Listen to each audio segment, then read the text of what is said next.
Assalamualaikum dan selamat sejahtera. Kami dari Kumpulan 5 akan membentangkan tajuk kami iaitu cabaran dalam melestarikan etika dan peradaban di Malaysia. Semakin meningkat masa, semakin banyak perubahan yang dialami masyarakat zaman sekarang, sama ada dari segi negatif maupun positif. Kemajuan teknologi tidak menjaminkan kemajuan dalam peradaban sesebuah kelompok masyarakat tersebut.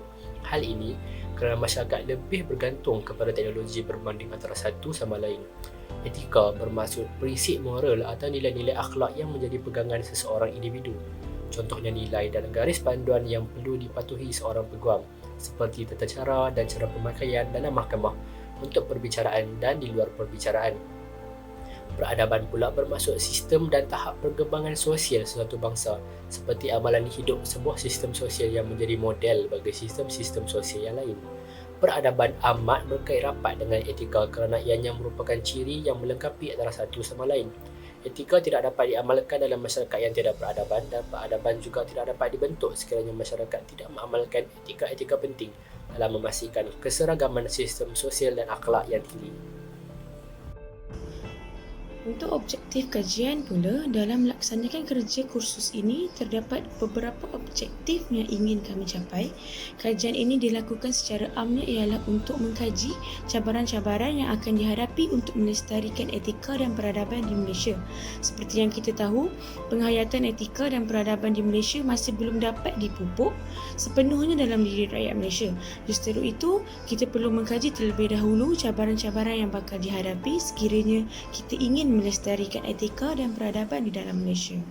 Selain itu, kajian ini juga dilakukan untuk mengenal pasti cara-cara dalam mengatasi cabaran-cabaran yang dihadapi untuk melestarikan etika dan peradaban di Malaysia. Hal ini demikian kerana sekiranya kita ingin melestarikan etika dan peradaban di Malaysia dengan lebih efektif, kita mestilah mengetahui strategi-strategi yang mampan agar cabaran-cabaran tersebut dapat diatasi dengan lebih baik.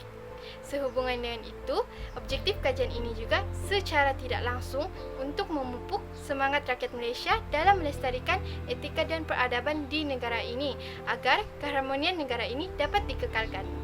Masyarakat Malaysia yang telah sekian lama hidup dalam suasana kepelbagaian tamadun secara turun-temurun, benda dan ilmiah sangat perlu untuk meyakinkan bahawa kehidupan antara tamadun perlu dilestarikan. Namun, apakah yang dapat dilakukan oleh setiap masyarakat dalam memastikan kelestarian kaum dapat dikekalkan? Oleh sebab itu, usaha-usaha mengembalikan hikmah dan khazanah tamadun ini perlulah dipergiatkan oleh generasi hari ini demi menjamin kesinambungan hidup masyarakat manusia di muka bumi. Oleh itu, apakah peranan setiap masyarakat dalam memastikan kelestarian kaum ini dapat diperkukuhkan? Hai, Assalamualaikum warahmatullahi wabarakatuh. Cabaran dalam melestarikan etika dan peradaban di Malaysia dapat kita rungkaikan dalam peredaran zaman, di mana zaman moden ini menjadi lebih kompleks apabila manusia melebihkan mencari keuangan dan kebendaan, kemewahan di dunia tanpa mengira nilai etika itu sendiri. Seterusnya, secularism. Secularism merupakan satu fahaman anti-agama atau tidak menyerikan agama dalam kehidupan. Sebagai contoh, penganut agama Protestan mengabadikan satu hari iaitu pada hujung minggu untuk melakukan aktiviti keagamaan, manakala hari-hari yang seterusnya dihabiskan atau digunakan sepenuhnya untuk mencari kebendaan atau kemewahan di dunia. Dan yang seterusnya adalah pengabaian hak asasi manusia.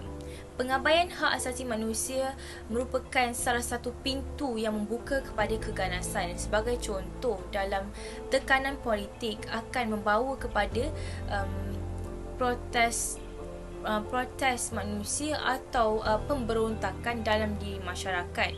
Dapat kita lihat ya. Seterusnya ialah gejala kemiskinan.